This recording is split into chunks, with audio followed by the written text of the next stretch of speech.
Hello, my dear ACCA students. Welcome to ACCA Moxie. My name is Neeraj Sen.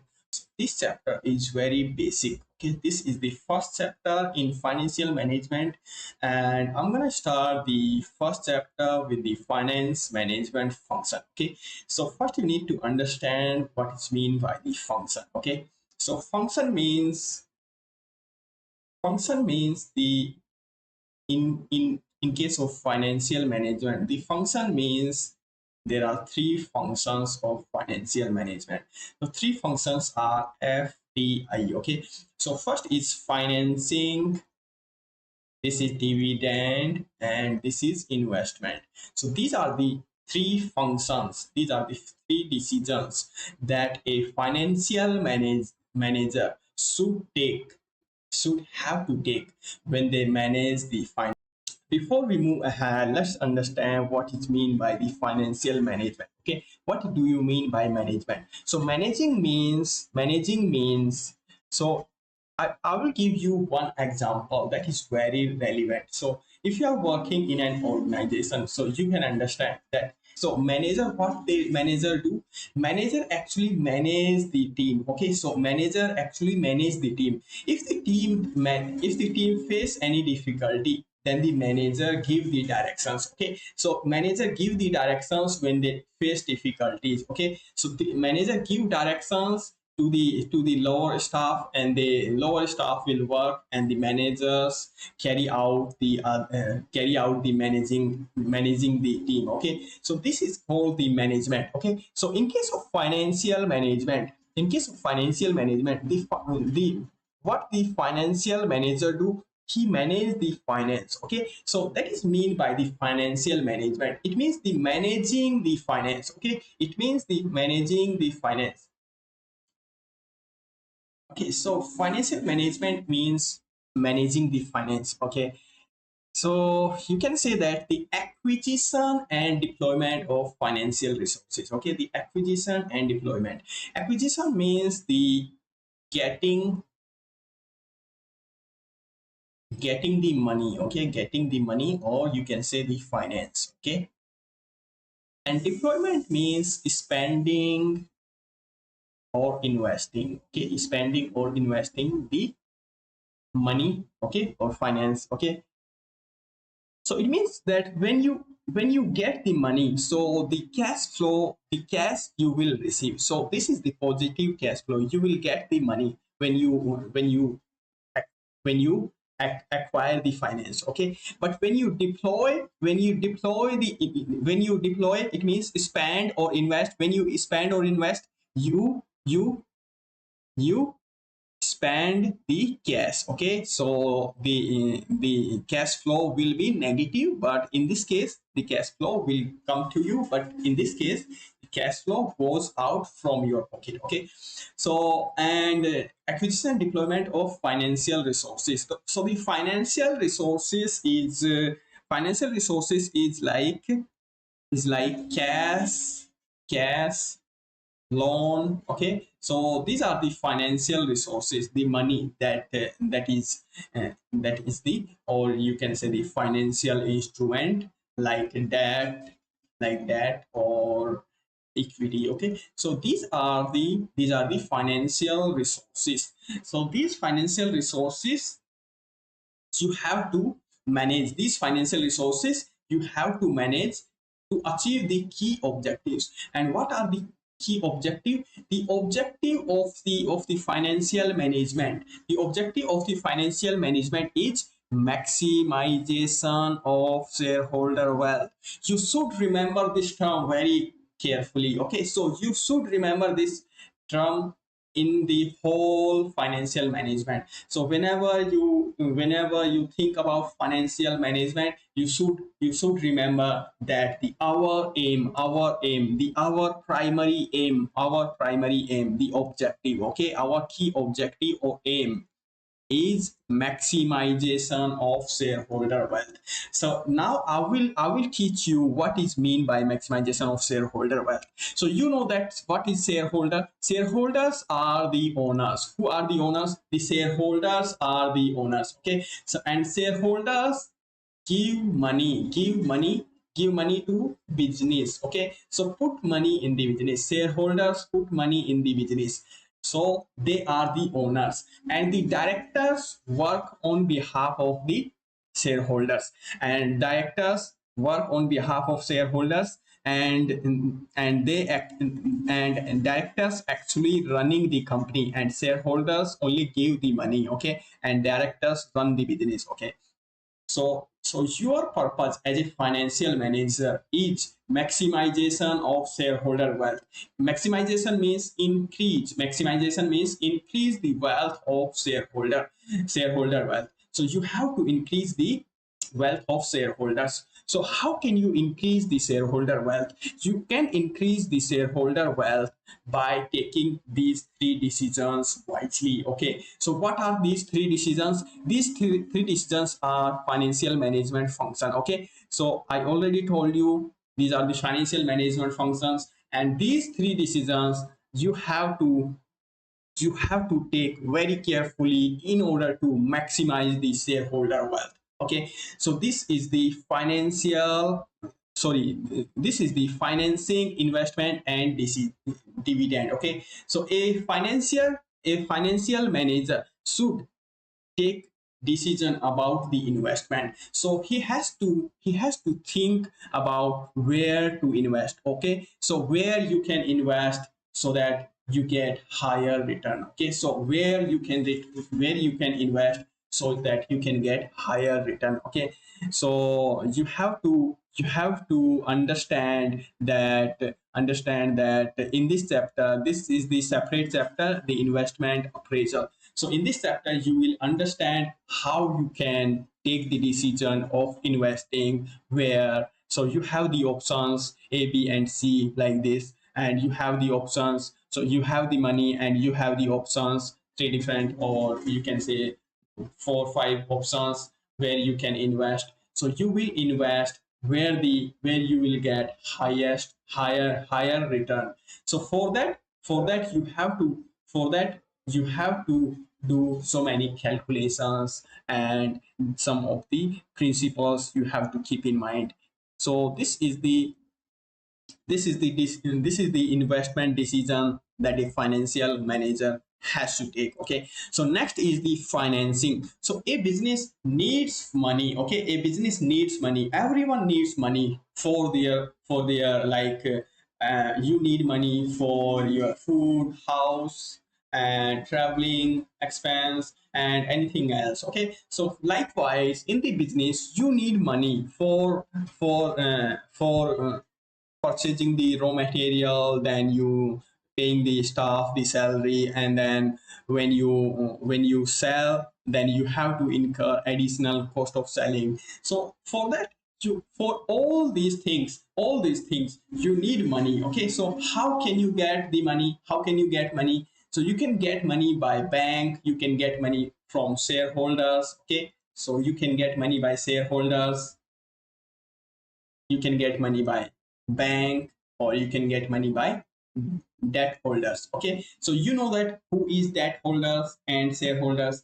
Debt holders are those persons who get fixed return. Okay, so for example, if one person give $100 to a company. Okay, to a company. So for example, the rate of interest, the interest rate that is the debt holder is getting is 10%. So the debt holders will get the $10 every year, $10 every year as a reward. Okay, as a reward for giving $100 to the company. Okay, but in case of this is the debt holder. But in case of shareholder, shareholders are the owners. Okay, shareholders are the owners. So they take the risk. Okay, they take the risk. So for example, if they have given $100 to the company, but they don't expect any fixed return. Instead, they expect the share of the profit. Whatever is the profit they will get. Okay, whatever the profit they will get, the profit will be distributed among the shareholders. So there are so many shareholders that this profit will be distributed among the shareholders. Okay, so for example, I will just assume that the profit is 15, or I can say that, for example, 20. Then this 20 will be distributed among so many shareholders. Okay, so that's why the shareholders are the owners and they don't expect any fixed return from their investment. Okay, so a company get money from bank, or they can get money from debt holders, or they can get money from shareholders. Okay, so how much debt a company firm should use, and a key to minimize the cost of capital, and what is the appropriate mix at the lowest cost of capital and lowest risk. So what does it mean? It means that the debt holders expect only fixed returns. So company only has to give this $10 every year. So company know that this is fixed. So this is fixed. So whatever company earn above this amount, so this is the benefit for the company. Okay, so this is the cheaper.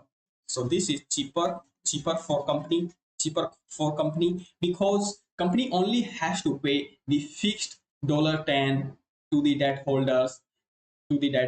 Okay, but in case of shareholders, the $20 is the profit, and the company has to distribute the $20 profit among the shareholders. But in case of debt holders, if the company earn $20, so only the $10 has to distribute among the debt holders. Okay, so this shareholders is expensive for the company. Shareholder is the expensive for the company because company is getting money from the shareholders, so it is expensive for the company, but debt holders is cheaper for the company. So the company will try to get as much money as possible from the debt holders. Okay, so company will try to get as much money as possible from the debt holders.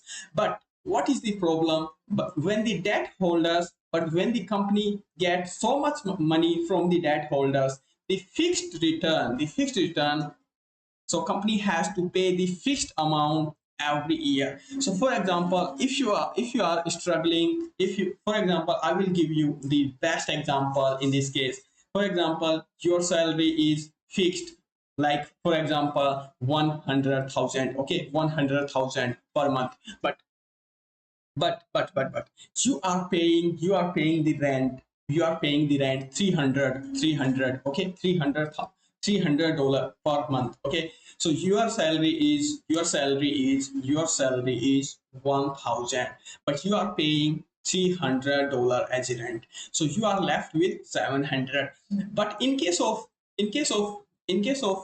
your salary decreased. Okay, so for example, if your salary decreased to half, for example, if your salary decreased to half, like $500, okay, per month, so now your rent is fixed. So the landlord will not tell you that your salary is decreased by half, so I will take only 150 from you, half of the rent. No, the landlord will take full rent from you, so you only left with the 200 for your other expenses. Okay, so the same is the in case of the company. So company has to pay the fixed amount, but when in case of losing the profit, when in a year the company don't have much profit, don't earn so much profit, even though he has to pay the debt holders the fixed amount. Okay, he has to pay the fixed amount to the debt holders, but company don't have the enough profit to distribute to the shareholders. So this is the risk that is company face when the company in debt in the finance. Okay, so what is the optimal mix?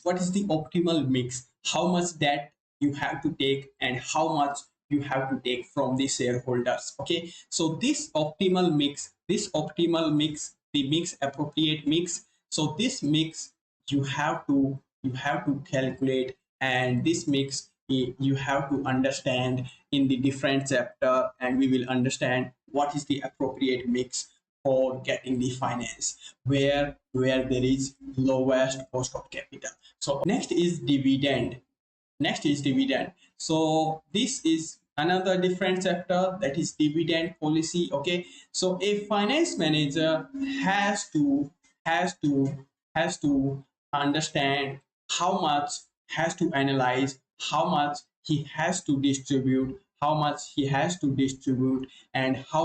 he have to save or retain. Okay, so when he save money, when he retain money in the business, so they can reinvest in the business. So you can reinvest in the business, and when you distribute money, you distribute to the dividend, you distribute to the shareholders. Okay, you distribute money to the shareholders as a dividend. All right, so this is the diagram that is explaining all the things that I talked before. A company needs finance. Yes, a company needs finance. Okay, so a company needs finance. How can they get finance? From debt and equity. Okay, from debt and equity. So this is the decision that you have to take how to take, which debt, how much debt you have to take, and how much equity you have to take. And this decision is called the financing decision. Okay, so sources of finance, cost of capital structure, and the risk. Okay, so these are the chapters that we will understand, and these are some of there are also some questions that are numericals, and we will calculate and solve all these. Okay, so next is the working capital. Okay, so when a company get money from, in case, in form of debt and in form of equity. So this is the finance. A company get money from debt and equity holders. When they get money, then the company, when you get money, when you get your salary, then you have to spend or invest somewhere, you know that. Okay, so in case of company, when the company get money, then the company has to spend the money. So this is the spending, and these are the spending. Okay, so these are the spending. So the company spend money, or I can say that invest money in non-current and invest money in current assets. Okay, so current assets. So the company invest money in current assets or invest money in non-current. For the sake of understanding, I'm saying that investing in current assets, but it is actually the spending, or you can say the working capital. Okay, so working capital is the spending, not the investing. Okay, so a company has to spend money for working capital and invest money in the non-current asset, and spend money, or I can say that distribute money to the shareholders. Okay, so this is shown that you get money in, and where you spend money. Okay, money out. So this investment decisions. We have some chapters like investment appraisal, working capital management, and risk. Okay, and for the dividend, we have another some chapters like business solution, market efficiencies, and all these chapters are based upon financing, dividend, and investment. So our whole book is depend upon all on three functions, that is financing, dividend, and investment. Okay, so now I'm going ahead. So let's discuss this. What is working capital? Working capital is current asset minus current liability. Okay, current asset minus current liability is called working capital. Okay, So you have to you have to invest, you have to spend money to get, you have to spend money to get the current assets. Okay, current assets is stock, stock.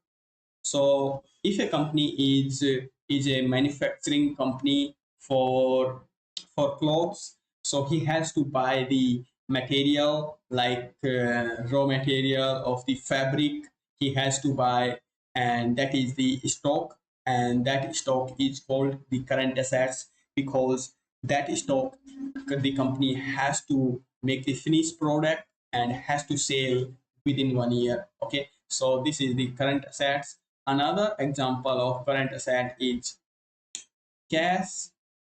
Okay, another example is receivables. Okay, receivables or debtors from the. Okay, so next is the statement of profit or loss and the statement of financial position. So this is for me. I will use these for the explain to explain the things, so you don't need to worry about it. So this is the difference. What is difference between financial accounting and management accounting? Okay, so you have to understand this. So financial accounting is used to report the past performance. Okay, so the financial accounting is actually for the actually report on the past performance of the organization. Okay, and allow stakeholders to see how successful the financial management has been historically. So this report on the past performance, and the financial managers understand how successful the company was in the past. Okay, so the report that is based on the past, so this is the financial accounting, and all these numbers are the past numbers. So you understand, you you can understand this sale amount, this amount, and this amount.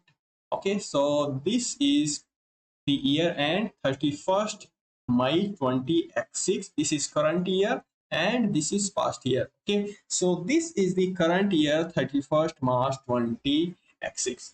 So this revenue is for the whole year. Okay, so this revenue is for the whole year.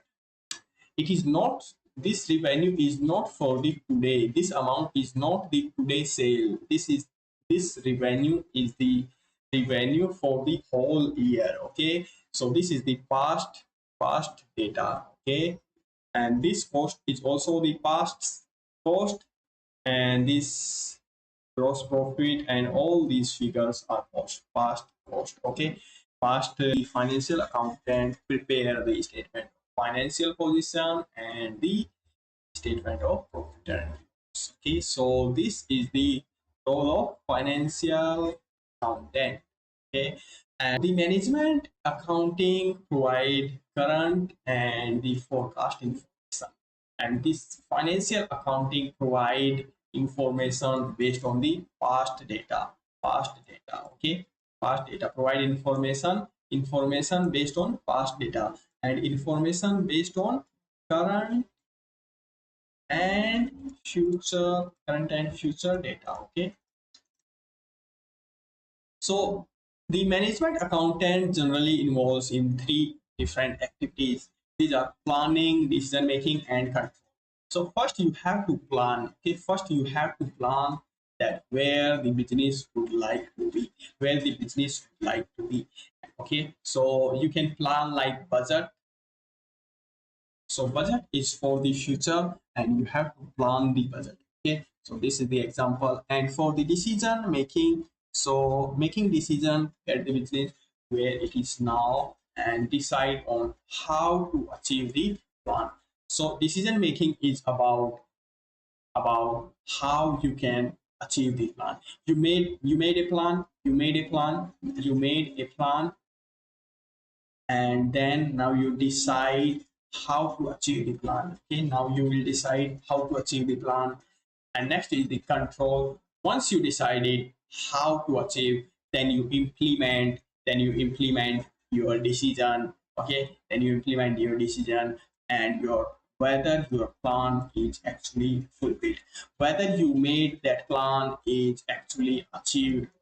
Next topic is the corporate objective and the corporate strategy. Okay, so the corporate objective are the targets that need to be met in order for the business to be successful.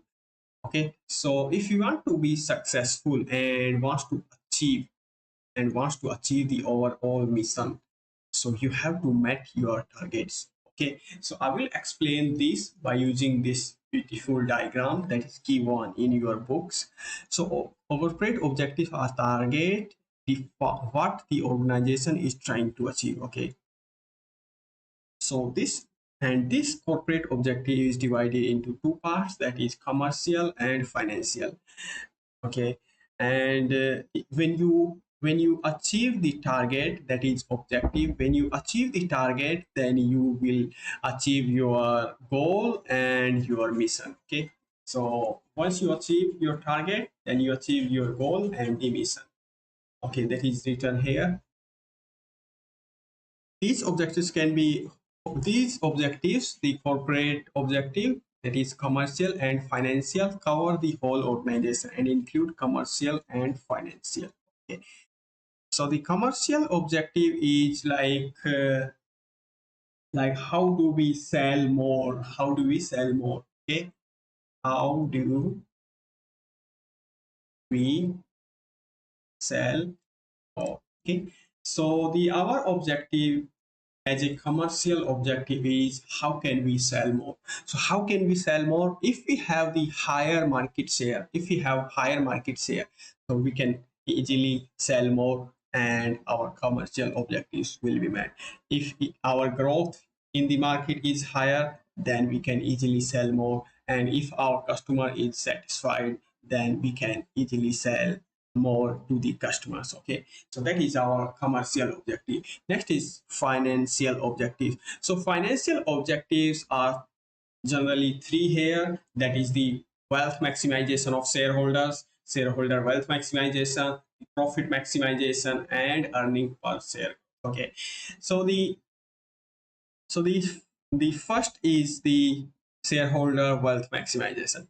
As a general rule, the prime financial objective, as a general rule, the prime financial objective of profit making organization is maximization of shareholder wealth. So we already studied that our objective as a financial manager, our objective should be the maximization of shareholders wealth. Okay, our this is the our objective, that is maximization of shareholder wealth. And how can we maximize? Wealth is delivered to shareholder through the payment of dividend and increase in share price. And if we increase the dividends, okay, if we increase the dividend and we increase the share price for the shareholders, then we can say that the wealth maximization is increased. Okay, so this combination needs to be maximized. So this needs to be maximized. Okay, so this needs to be maximized. Okay, so I will explain one more time. So how we deliver wealth to the shareholders. We deliver wealth to shareholders by giving dividend and the share and the increment in the share price, that is also called the capital gain. Okay, that is also called the capital gain. So when the share price increase, that will be the capital gain for the shareholders, and the dividend increased, that is another income for the shareholders. So our objective as a financial manager should be increase this combination. Okay, increase this combination. Next is profit maximization. Profit maximization is applying shareholder wealth maximization to internal decisions. So the profit maximization is an internal thing, and we have to we have to maximize the profit, and it can be difficult, and consequently it is not uncommon for the organization. to follow an objective of profit maximization. As long as this is long-term profit maximization, it should be consistent with the shareholders well. Okay, so our objective should be that the profit must be the long-term profit maximization. Okay, it should not be the short-term profit maximization, because short-term profit maximization can be done by reducing the advertisement expense. If you advertisement expense or any other expense like research and development, if you reduce the research and development expense, right now your profit will be increased for this year, but you know that when we don't innovate new things, then in the future our company will suffer a loss due to new innovation done by other companies, and the customer will prefer the innovative products. Okay, so in the short term we gain money, but in the long term we definitely lose the profit. Okay, and the same the case for the advertisement. If we don't spend advertisement expense right now, so our profit will be boosted for this year, because we are not spending the advertisement expense. But in the future, customers will fail to acknowledge your brand name. When customers fail to acknowledge your brand name, then your sale will definitely go down. So this is one another disadvantage of making the short-term profit. Okay, so our objective should be not to increase the short-term profit, but increase the long-term profit. Okay, so long-term profit. And the next is earning per share growth. Earning per share growth, it can be difficult to judge whether a company has maximized its shareholder wealth or maximized its long-term profitability. So we know that it is very difficult. It is very difficult to judge whether a company is maximized its shareholder wealth or long-term profitability. So the word maximized can be replaced with the word increased. Okay, so we know that one way of judging whether there has been increase is to see if earning per share has have grown. Okay, so if we could not understand how the profit maximization work and the wealth maximization, then we can definitely say that increase in EPS means increase in the increase in the shareholders wealth, because this profit includes this profit is not the cash flow, but this earning is the cash flow. Okay, because this earning per share formula is earnings available to shareholders, that is equity shareholders, divided by number of shareholders. Okay, so this earnings available is after after paying interest, tax, and to preference dividend, after paying preference dividend. So this is the actual amount, and we can say the cash flow that can be distributed among the shareholders, equity shareholders. So this is the cash flow amount. So we can say that if this is increased, then the value for the shareholders has increased. Next is corporate strategy. Corporate strategy is the course of action that is required to achieve the course of action that is uh, required to achieve the corporate objective, and includes key business decisions such as how the business will grow, acquisition, or in which market to operate. Corporate strategy is like how we overcome how we overcome how we overcome obstacle obstacle and chief chief objective. How can we overcome the obstacles and achieve this objective, our corporate objective? So this one diagram is given in our books, and I will explain this in a moment. Okay, so this diagram will help you to understand easily the commercial objective and the financial objective. And this objective is further divided into the according to the management level.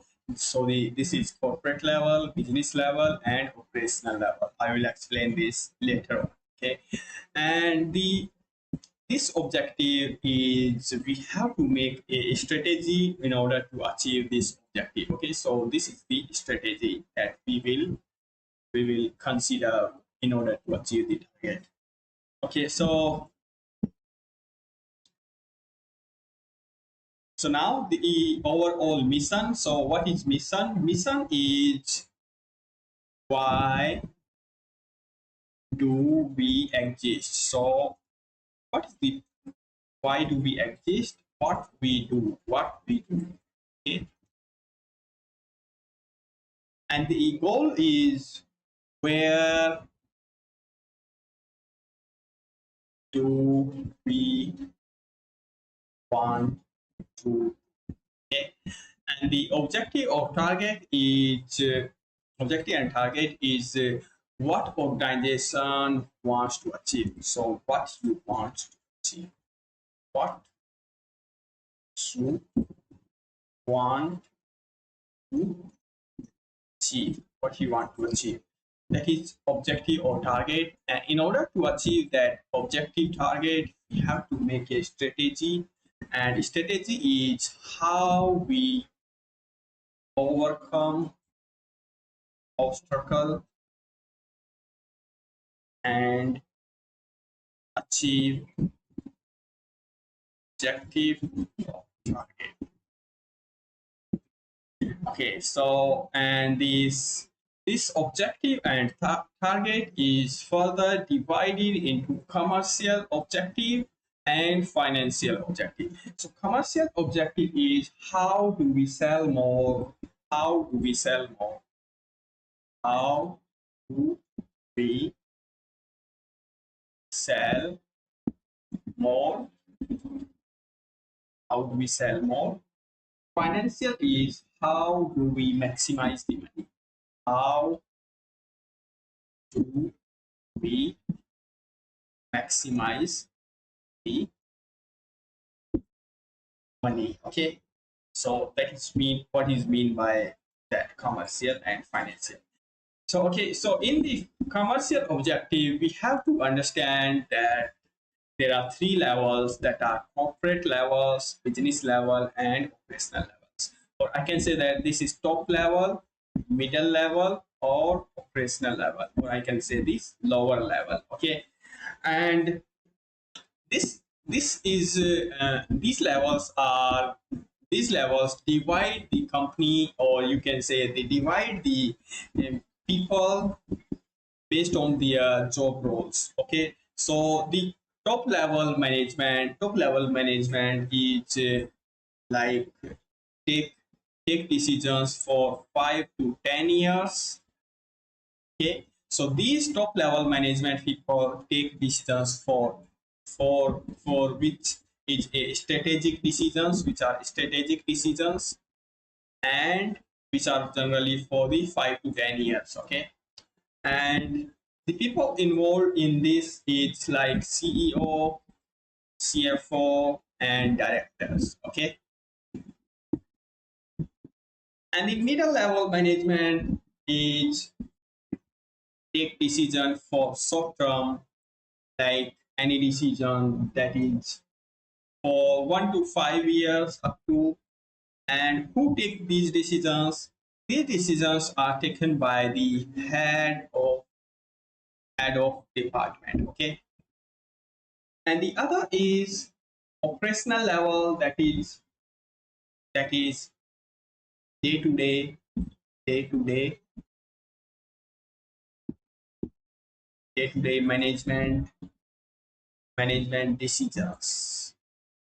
Okay, or you can say that less than 1 year or weekly decisions. Okay, and these decisions are taken by the lower staff, lower staff, that is ground staff, like team leader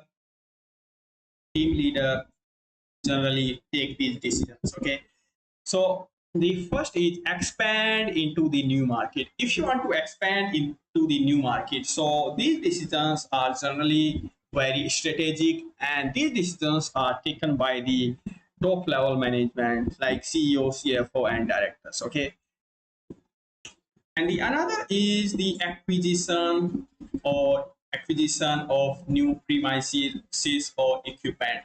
When you acquire anything, then the purchase department is the one who take the decisions. And who take decisions in the purchase department? The head of purchase department will take the decision. Okay, so and the next is the maintain liquidity levels. So in order to maintain the liquidity levels, the team leader manage the liquidity, whether these decisions are financially feasible or not. Okay. So in order to check whether these decisions are financially feasible or not, so we have to analyze some ratios like how much return this this market will generate based on the capital we employed, and so something like this, like EPS and the share price. Okay, and the next is acquisition of equipment or premises. So we consider this how much this equipment will generate over the project. Okay, or I can say the project return, how much this project will generate or this equipment will generate over the life. Okay, so this is the financial feasibility we have to check.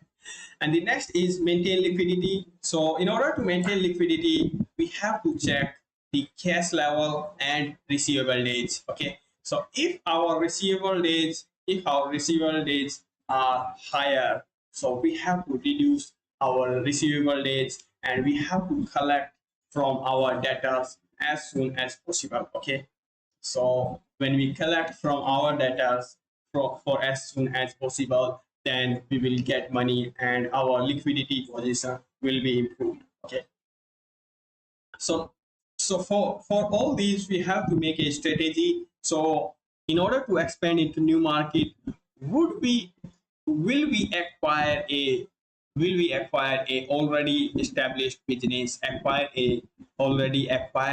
or we organically grow our business. So acquisition is like you acquire someone business that is pre-established, but organic means you make profit and then you grow your own business and make your own goodwill. Okay, next is the project return, and we have to acquire this equipment or any premises. So we will consider whether we have to lease it or buy it. Okay, so should we take it on rent or we buy it? Which one is beneficial for us? So we have to consider it in our strategy.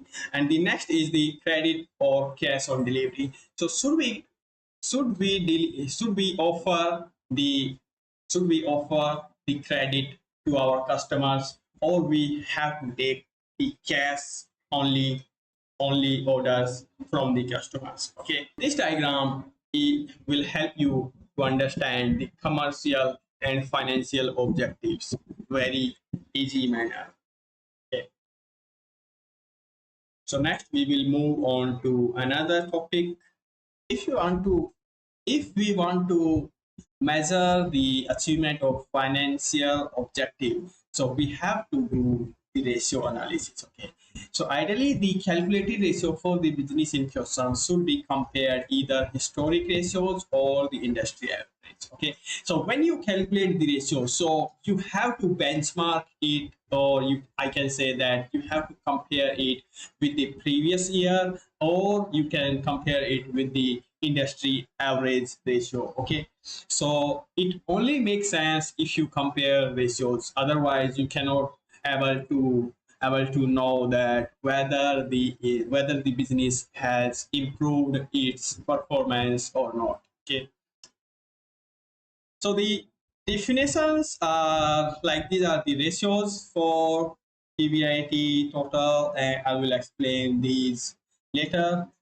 And the financial performance are measured using these ratios. So this is the financial ratio, these are the shareholders ratio, and the solvency ratio. Okay, so the financial ratios related to these are related to how much return that you can get, or how much is your profit margin. Okay, so these ratio deal with that. Okay, so return on capital employed is how much is the PBIT, your operating profit or PBIT, and how much is the is the total asset, how much is the total capital employed, how much is your capital employed. So I will explain it here, that, and the next is return on shareholder fund. So this return is on the capital, that is the total capital employed, and this return is on the shareholders, based on the shareholders fund, how much is the return. Okay, so this is the ordinary equity share capital. So this is the share capital that is given by the shareholders. Okay, this is the amount given by the shareholders, and this is the share premium. If you issue shares at the premium, then that premium will goes to another account, that is share premium. And the reserve is anything that we kept, any money that we kept aside for the shareholders, that we will distribute reserves later on for any purpose like dividend or anything, something like this. Okay, another is the long term, and you know that we can get money from shareholders, that is the amount that you can get from the shareholders. And another is we can get money from debt, or you can say that debentures. Okay, so you can get money from debt, that is bank loan or the debenture. So here is 10% loan note. Loan note is the bank loan, and the debenture is we get money when we from the debenture holders. Okay, so these are the two ways we can get money. So here is the shareholders. So this is the total. So total is the equity. This is the equity, and this is the. So we have to. So the total is 3,000. Okay, total capital employed. But for the shareholders fund, we have to only consider this amount, this 2,000. Okay, so shareholder fund and total capital employed, and profit before interest and tax, because we are paying to the all debt holders and the equity holders. So we have to consider this profit as before interest and tax. But when we pay to the shareholders, so payment to the shareholders will be done after paying the interest, tax, and to the preference shareholders. So we will consider the amount as profit after tax for the return calculation. Okay, so we can read here that measures efficiency in generating profit from all the capital employed. Okay, lenders and the shareholders. Measure efficiency in generating earning for shareholders.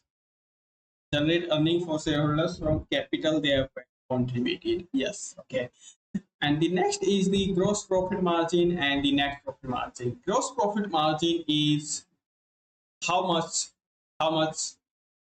profit you generated from the goods you sell. Okay, so how much profit measures the our ability to sell goods for more than the cost. How much profit you made from above the cost. Okay, so this is, so GP formula is revenue minus cost of sale. Okay, so here you can see that revenue minus the cost of sale, or I can say cost of goods sold, cost of goods sold. So when you deduct the when you deduct the cost from the revenue, then you can able to know how much is our gross profit. The it means the how much you made on the goods that you sold. Okay, and this is the direct cost. This is the direct cost. Okay, direct cost means acquisition of the raw material and the direct labor. So this cost includes acquisition of raw material and the direct labor cost. Okay, and another is how can we calculate cost of sale or cost of goods sold by opening inventory plus any purchase minus the closing inventory. Okay, so when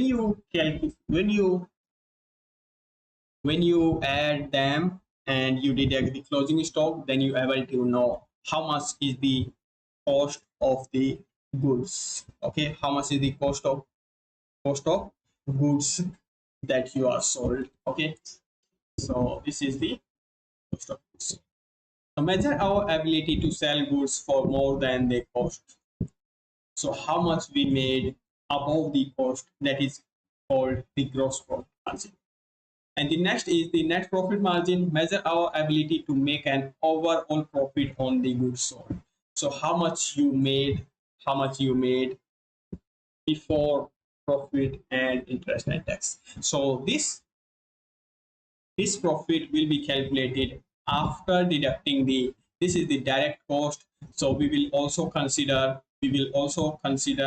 the indirect cost here. So when we reduce the revenue, the direct cost and the indirect cost, then we will get the PBIT. Okay, and that PBIT is the net profit and the margin. And all these formulas are in the percentage, remember. And how can you convert these into percentage? So when you put numbers, then you have to multiply it by 100. Okay, so you have to multiply it by 100, then you will get to know the percentage, how much is the percentage. Next is growth in revenue, PBIT, and profit after tax. So if you want to know the growth, how much is the growth, so you can know by this. Like this is the 20 x6 and 20, this is the current year, and this is the past year. Okay, and this is the current year, so you can say that this is 80 and this is 50. So in order to calculate the growth, so you have to calculate the how much is the increased. 80 minus 50, that is 30, and you have to divide it by the 50 and multiply it by 100, then you will get to know how much is the growth. Okay, this is the year on year, and if you want to calculate by the geometric growth, then you have to take the current year on the above and then the past year on the lower, and then you have to one divide how many years of difference, that is one. If the year of difference is like 7 here, so you have to divide it by 2 here. Okay, and then you multiplied it by 100, and you will get to know the increase in the, how much is the growth. Okay, to what extent turnover growth leading to profit growth, how good is cost control. Okay.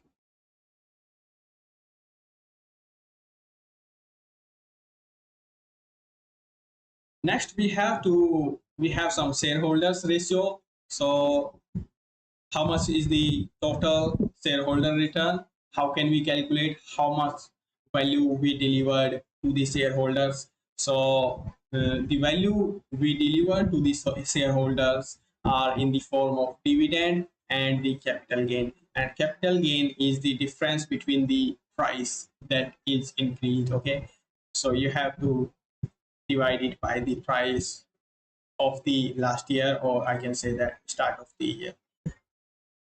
So measure total return on investment based on income and capital growth for shareholders. And the dividend yield is if you purchased a share today, what percentage of income return would you expect on your investment? Okay, so if you purchased one share today, so how much percentage of income you can expect from that investment. Okay, so that is the dividend yield. So you have to multiply it by 100. So these are in percentage form, and this is in the amount, earning per share. This is the amount, and this is again the times. This can be in percentage or the amount. Okay, generally in the percentage form. So dividend, how much dividend you get if you invest in one share of a company. And the next is earning per share. So how much is the earning a shareholder? How much how much amount of earning that one shareholder will get from the company's profit. Okay, that is the earning per share. Can easily understand by this, by the name. The amount of earning the company has generated for the shareholders on each share they hold. So how much earning the company has generated for shareholders for each share. Okay, for each share. Next is P ratio. P ratio is what is the market view of future growth. If a high PE ratio suggests high predicted growth, this means that earning per share, this is the earning, and if this is earning, like I can say that this is 10, but the share price is 30, then I can say that the company, that the investors are very confident in the company future.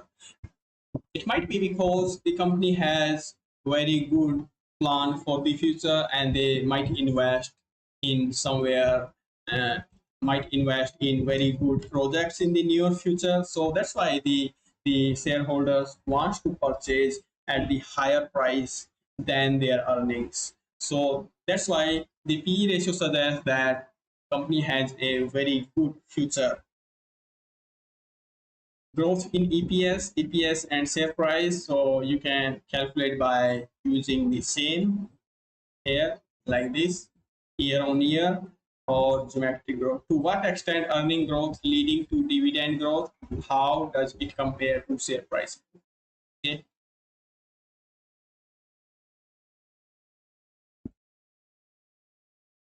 Next is solvency ratio. A company can pay the amount that he borrowed from outsiders. So this is called the solvency ratio. Okay, so debt and equity ratio. So long-term debt and the equity. So what proportion of assets funded by lenders, which is shareholders, use market value if available? Okay, so this ratio suggests that how much is the debt out of the equity. What proportion of assets are funded by lenders against the shareholders. And if these are the market value or book value, you can use the market value or book value. So book value are these long-term debt. So this is the book value. Book value is that is given in the financial statement, okay, financial position. And the market value is given, or you have given the price. Generally the market price is given, then you have to convert it into the by multiplying the number of shares or something like this, then you will be able to calculate the market price. Okay, so you can either use the book value, but if the market value is given, then you have to use the market value. Next is gearing. So you have to generate that amount of income in order to pay this debt, fixed interest. So this is the risk that is called the gearing. Another is the interest cover. Interest cover is how many times you can pay the interest out of the operating profit, or I can say the PBIT. Operational gearing is the operational risk is what? That is fixed cost. Fixed cost is like rent is also the fixed that you have to pay every year.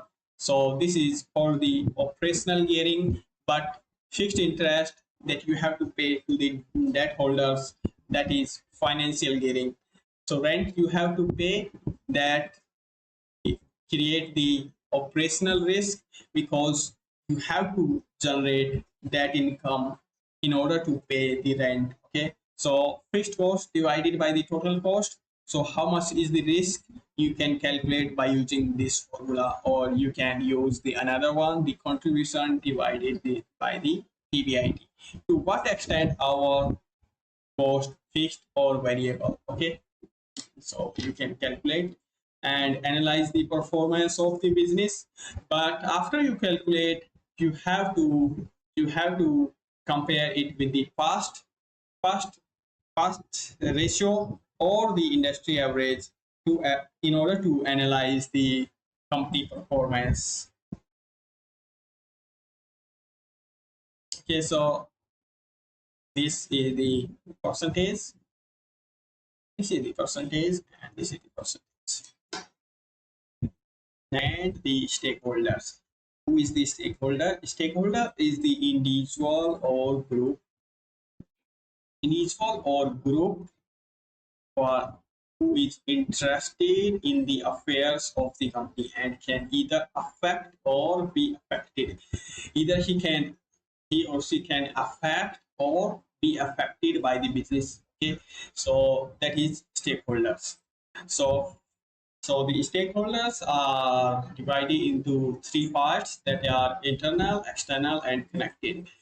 So the internal are these employees and management are the internal, and the external are like government, media, local community, financial analyst, central government, and environmental groups. So all these are external groups, external stakeholders, and employees and management are the internal. Okay, and there are some other stakeholders who are connected.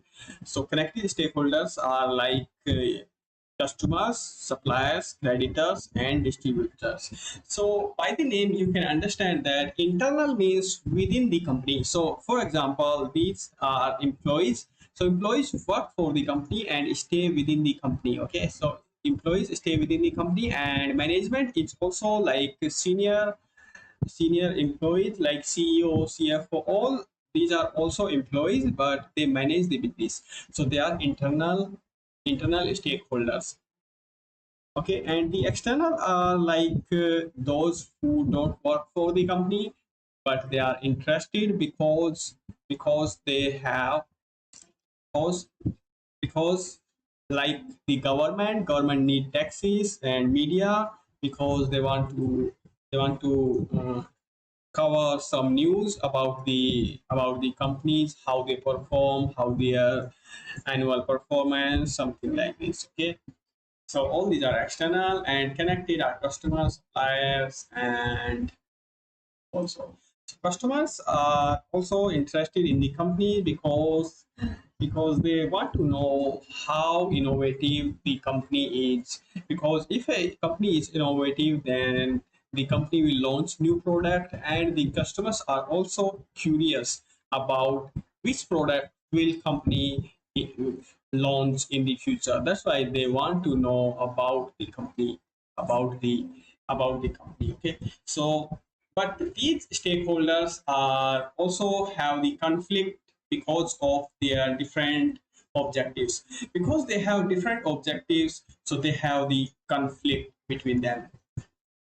So for example, as can be seen in the table, different stakeholders will have different objectives. Okay, so these stakeholders have different objectives. Okay, and some may not be consistent. For example, maximizing the dividend and maximizing the director's remuneration. If you give higher dividend, then you will have the lower cash flow. You will have the lower cash flow. Okay, so if you have the lower amount, then you will give the lower remuneration to the directors. So that's why the giving the dividend to shareholders and giving remuneration to directors conflict with each other, because if you give more dividend, then directors will get more less, and if you give more remuneration to the directors, the shareholders will be upset because they are getting the less amount.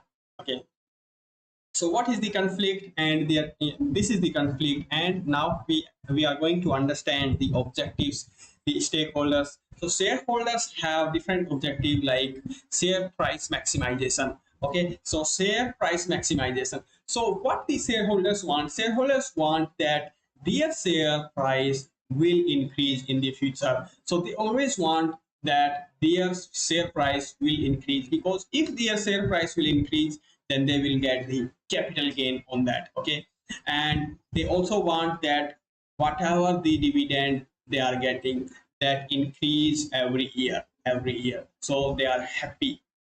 To get to know that we are getting something more every year. That's why. Okay, so also that if you work for if you work for a company, then if your salary increase every year, then you are happy to stay with that company. Same like for the shareholders. Okay, and the earning growth and the earning growth and the shareholders want the earning of the company will increase, because if the earning of the company will increase, then the company will have more earning, more cash flow, and they can distribute more to the shareholders, because whatever is left will belongs to the shareholders. Okay, and what else, their objective, the shareholders objective, because the shareholders are the owners, and they control the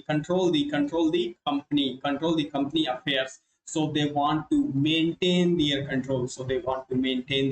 Okay, that's one another objective of the shareholders. So the next is the lenders. So lenders are those people, or you can say the company or any individual or any organization that pay money to the company, and in return they get the a fixed amount of income as an interest. Okay, so what they want that the when they give the money to the company, they get the interest. Also they want that whatever the amount they given to the company, that should be returned after the maturity. So they want the certainty of payment. Okay, so that's their objective. And another is security of capital. That's I already told you, that they want the certainty of interest, that they get every year, certain, and security of capital, that they repayment after the maturity they get the amount. So this type of these two kind of security, or you can say that certainty or certainty they want. And further loan, like lenders want to give further loan to the company if they are if they are happy with the company. Next is the directors or senior managers. What their objective? Maximize the remuneration. So directors always want that their remuneration will increase. Okay, and security of tenure. Directors, they ensure that they want that they stay in within the company and work for the company for the long term. That's their objective. Another is maximization of power and influence.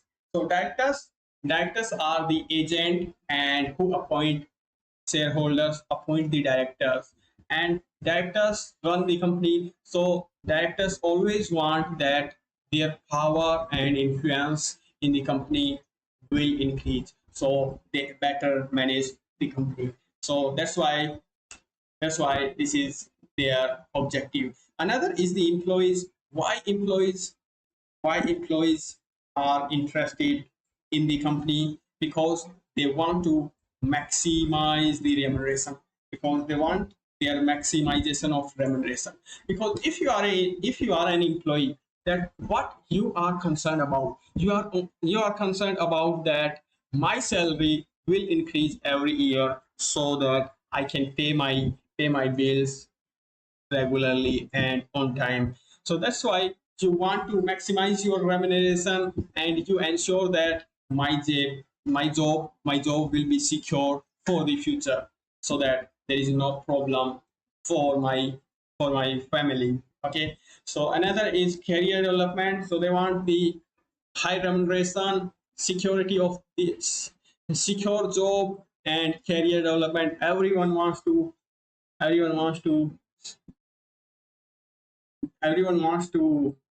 grow in the grow in their career, and they want to grow in the future. So employees also want that company company uh, offer some career development programs for the employees, and also they prefer get some training so that they are future ready. So that's their objective of the employees. Another is the customers. So what the customers want is customer pay money and they get the product whatever you manufacture. Okay. Or if you are a service company, then whatever the service you are offering. So they want that whatever the money they are paid, whether they are getting the value for that money. So they want the value for money of their money. Okay. And the next is the quality. They want value for money of the amount they paid for the product or service, and they want the high quality product and reliable service and innovative product or service, you can say. Okay. Next is the supplier. What they want? The supplier want that their payment supplier want that their payment will be made on time by the company. So if you are a supplier, if you supply something to the company like raw material, then you always want that your money will be received on time. And then next is the further issue, and you also want that the company will regularly buy your raw material so that your business will continue with the company. And the next is the government. What the government objective? Government, what they want the employment and the taxes. Okay. So government want the taxes. So if the company earn money, so what the government want that you pay the taxes on time and correct correct tax and the on time. Okay. So this is the government objective. Also the government wants that to create job in the create job for the people, so that the people, uh, so that the employment in the country will increase, and the government will not face any criticism from the citizens. And the next is the community. Community is why the community is worried, and what their objective, what the community want. Okay, so community want that the environment, the environmental impact is not dangerous. Okay, so whatever the product is manufactured by the company, that do not harm the environment, like on do not harm the plant, do not cut plant, do not pollute the water, or do not throw trash on the ground anywhere, dump anywhere on the ground, something like this. Or you protect the animals, and that's the community want. And the creation of wealth principle, and who are the agent. Okay, so the owners, you know that the owners are the shareholders. If you have studied earlier in your ACCA exams, then you already know that the owners are the shareholders, because the shareholders are the people who provide the finance to the company. Okay, so they are the owners. They are the owners. So these are the principal, and they don't run the company by themselves. So they appoint directors to run the company. So directors are the agent, and the shareholders are the principal. Okay, and they appoint the directors to run the company, to perform some tasks like managing the company, and they manage company on behalf of the shareholders. Okay, on behalf of the shareholders. And the directors are accountable to the shareholders. Okay, so this is the diagram that you can understand the agency theory by this diagram. And agency theory, agent should act in the best interest of the principal. So agent is the directors should act in the best interest. That is, the best interest is what? So you have to maximize the shareholder wealth. Okay, so directors should act in the best interest of the shareholders or principal. So how can you act in the best interest of shareholders?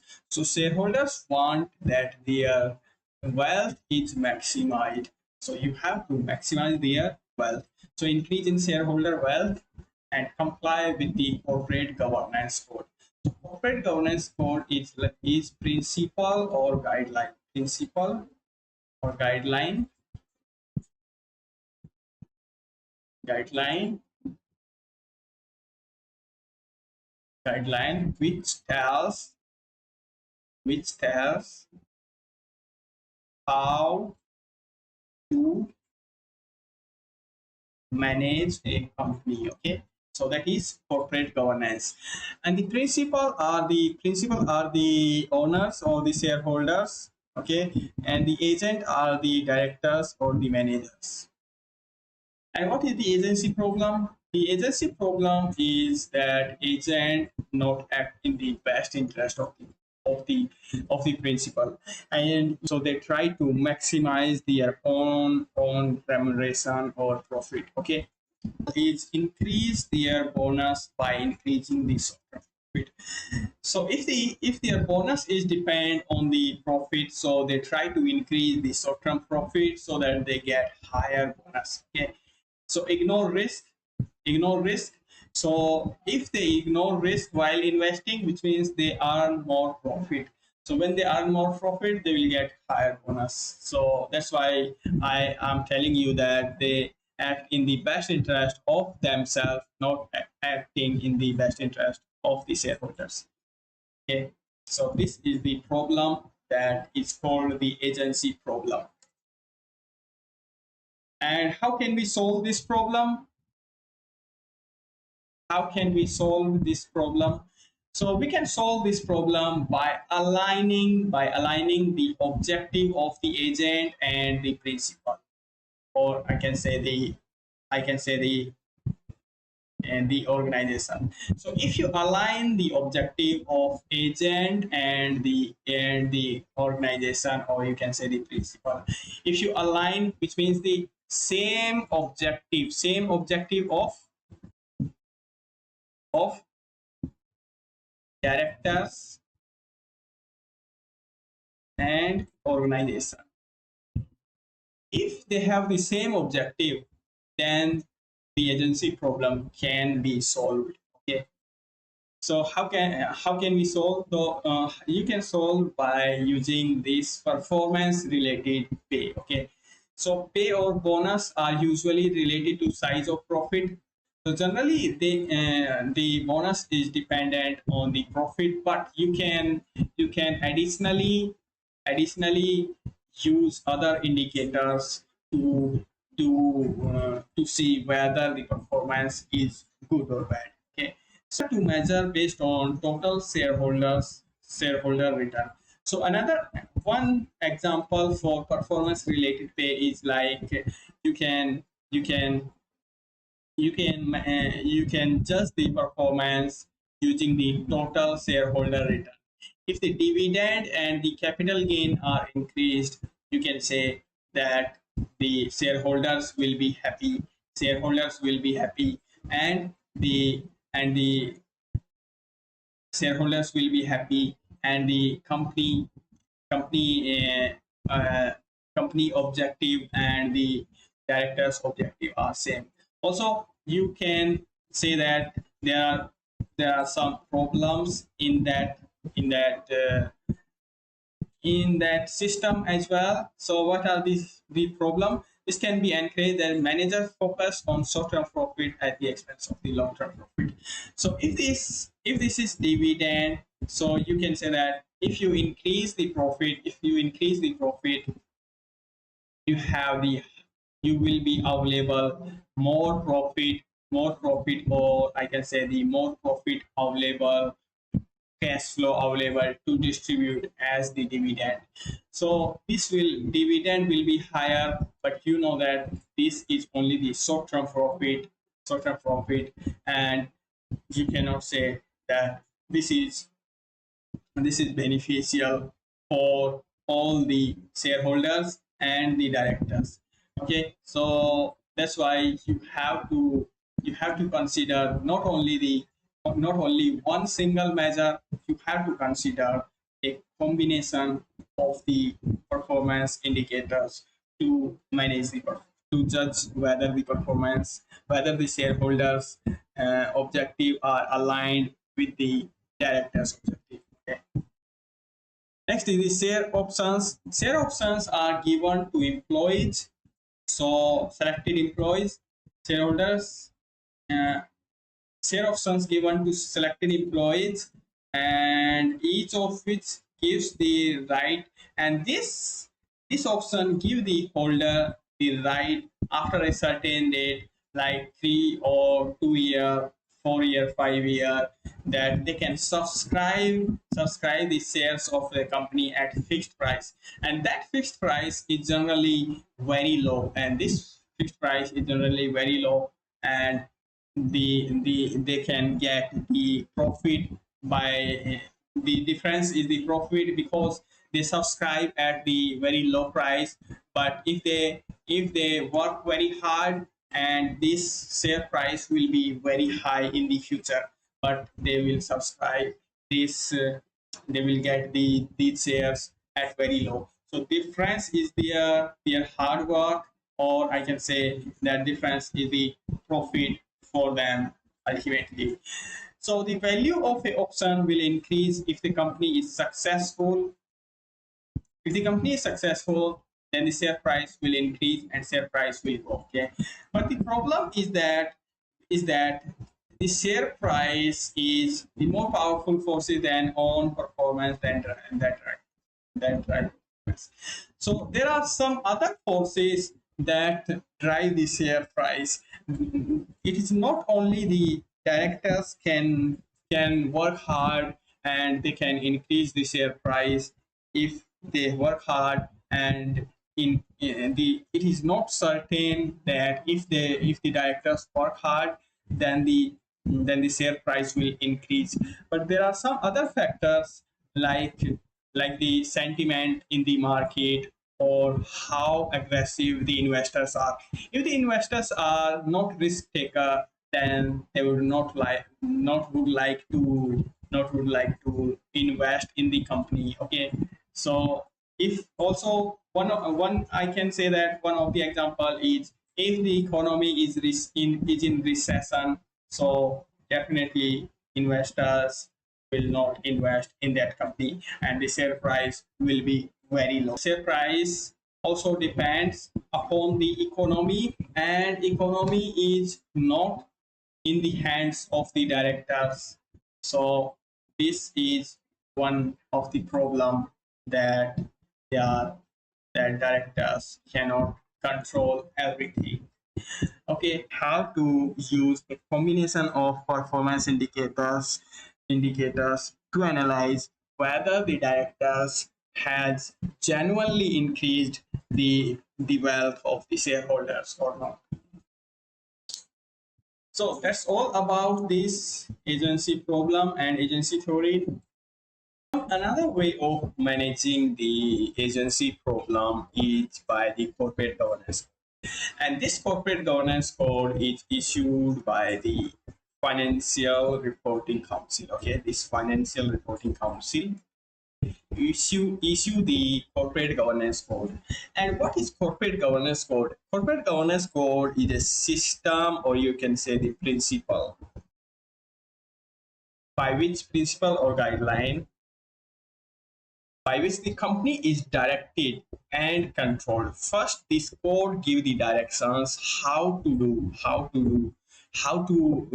manage the agency problem, and then it control the directions. Okay, and further we have this reading that directors and shareholder conflict can be addressed by the requirement of a number of corporate governance code. Okay, we know that, and there are key areas related to this conflict. Yes, and this corporate governance code is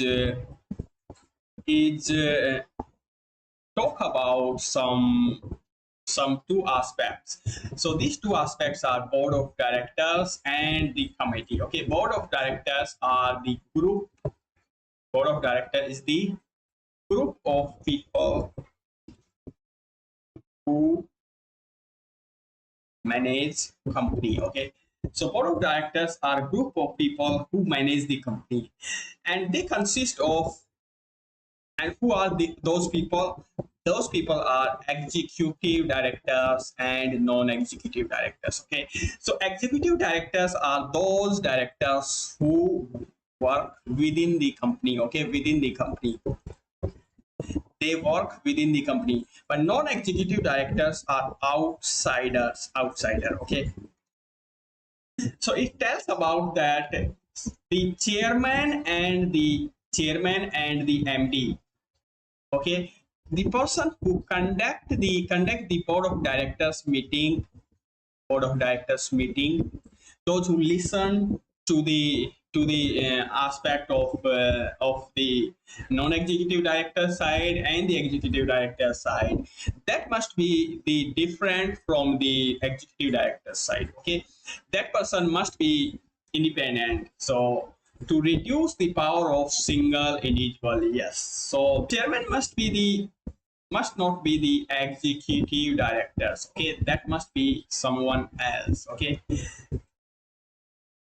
and it says that further, it says that there is significant percentage of board consist of non-executive directors. That must be part-time who monitor the actions, or NED are the part-time directors, and that must be significant. Significant means 50% of the board of directors must be NED. Okay, at least 50% of directors must be NED. Okay, and next it says that NED should be independent. So NED, I already told you that executive directors work within the company and non-executive directors are the outsiders.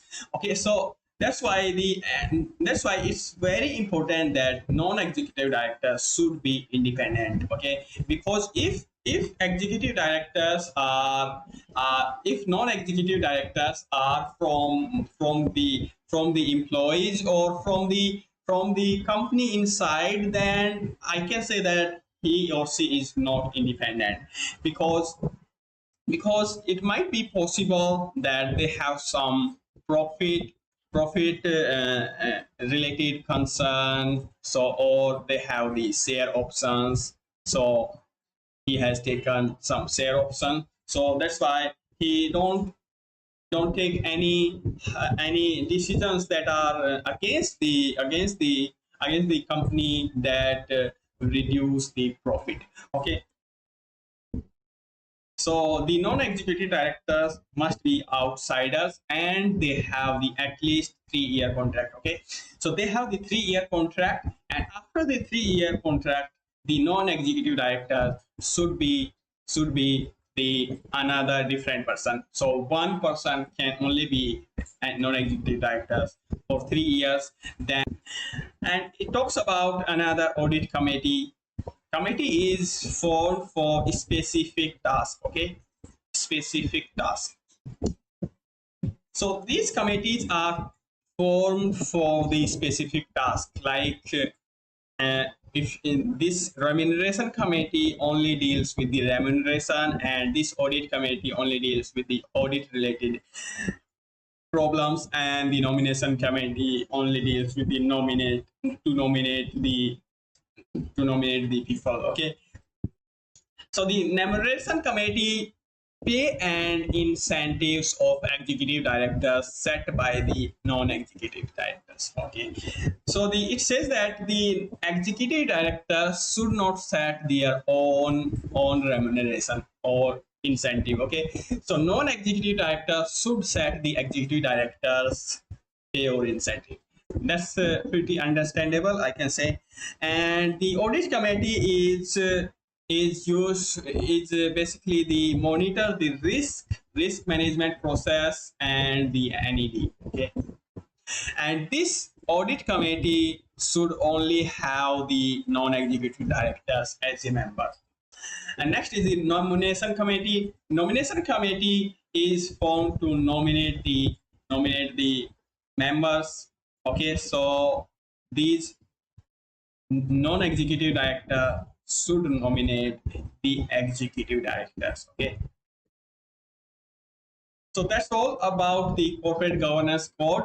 And so non-financial performance measures, the most common way of measuring performance in non-for-profit organization is identify whether they are offering the value for money or not. Okay, so how you measure the performance of a non-for-profit organization?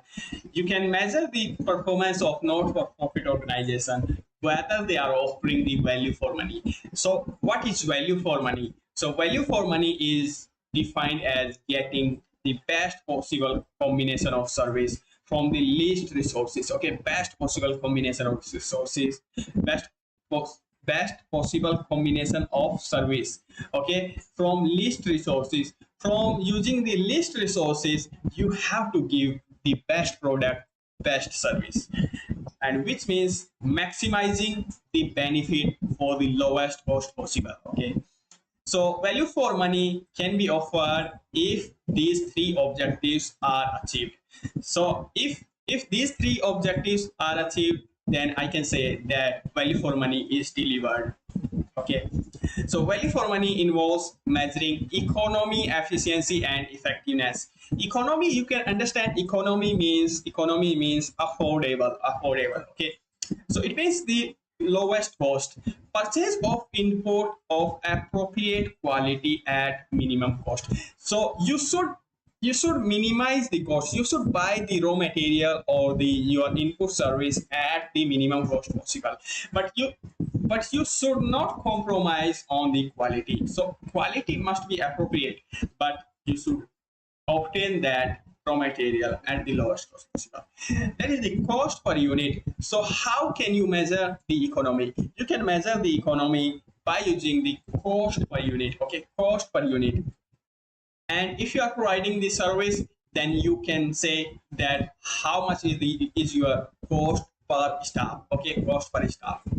This is for the product based companies, and this is for the service based companies. And efficiency is use of these input to maximize the output. Okay, so once you get these input at the lowest cost, then you use these input to maximize the output.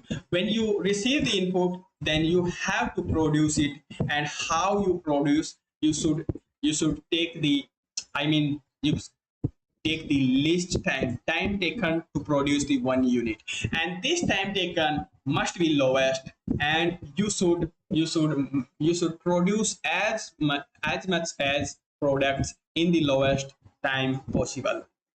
So that is called the efficiency, means you are giving the maximum output from your input. Next is the effectiveness. So using these input, you achieve its goal. Okay, so after using the input, you achieve the goal. I mean, the product is of the good quality. If you are producing the for example, the bread, so that bread must be prepared in least time, and that bread should be fresh. Okay, so this is one of the example I gave you for the effectiveness, economy, and efficiency. Next is we have the difference between financial accounting and the management accounting. Okay, so you know that management accounting is about reporting, that is financial reporting, or you in the professional exams we have the strategic business reporting. Okay, so financial accounting deals with the reporting, or dealing with the recording of the transaction, and then we report for the then we report at the end of the year. Okay, its purpose is communication of financial position. So financial accounting is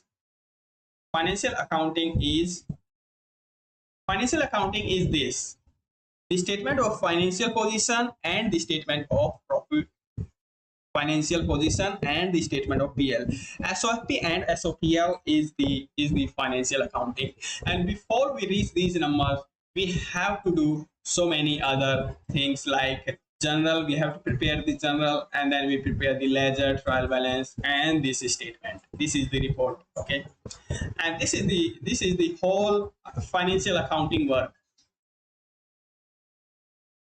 And the another is, what is management accounting? Management accounting is your performance management paper in ACCA.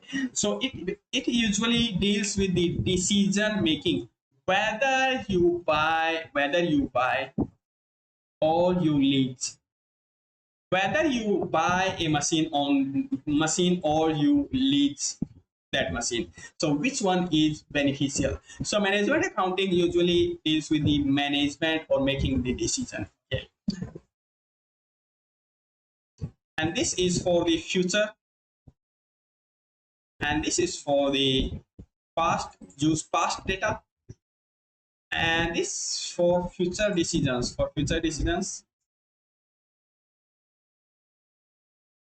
Requirement: this SOFP and SOPL is mandatory for the companies. You have to prepare these statements, and there is no option. Okay, but for the management accounting, you don't have to prepare any accounts. As soon as the management give you directions, you should prepare that report, not any specific reports. Okay, so mandatory is SO, statement of profit and loss, SOFP. And there are two more, and That's all. Primary audience are external and in this case internal. External are shareholders, shareholders, investors, bank, and in this case the audience are management, internal executive director, so I can say, or CEO, investors, regulators, tax authorities, management, and decision makers that need this. And there are guidelines, or you can say that this SOP and statement of financial position must be prepared according to the standards, that is the GAAP, IFRS, International Financial Reporting Standard, I International Accounting Standard, International Financial Reporting Standard, and International Accounting Standard. Okay, but there is no standard for preparing the management accounts, and the frequency is also defined by the IFRS and IS. It generally the quarterly, annually, or whatever the period you want, like 6 months. Okay, as needed, as and going. So there is no specific timeline that you have to prepare that management report in that frequency. Okay, external auditors, external review, and this SOFP and financial position is audited by the auditors, and these are the external people, and these management accounting reports are not audited. So these are audited. These SOFP and SOPL is audited, but management accounting reports are not audited. And they use the past transactions, and this management accounting focus on the information to aid the decision for the future. Okay, and what is the scope is company wide and company per segment. So this management account consider the transactions, or the areas, include the whole organization. So it includes the whole organization transactions, but management accounting consider only per segment or per job. Okay, so it depends on the specific project you have to prepare that. So that's all about this chapter. And okay, so that's all about this chapter, and we will meet in the next lecture where we solve the questions based on this chapter, and you will be then ready for your exams.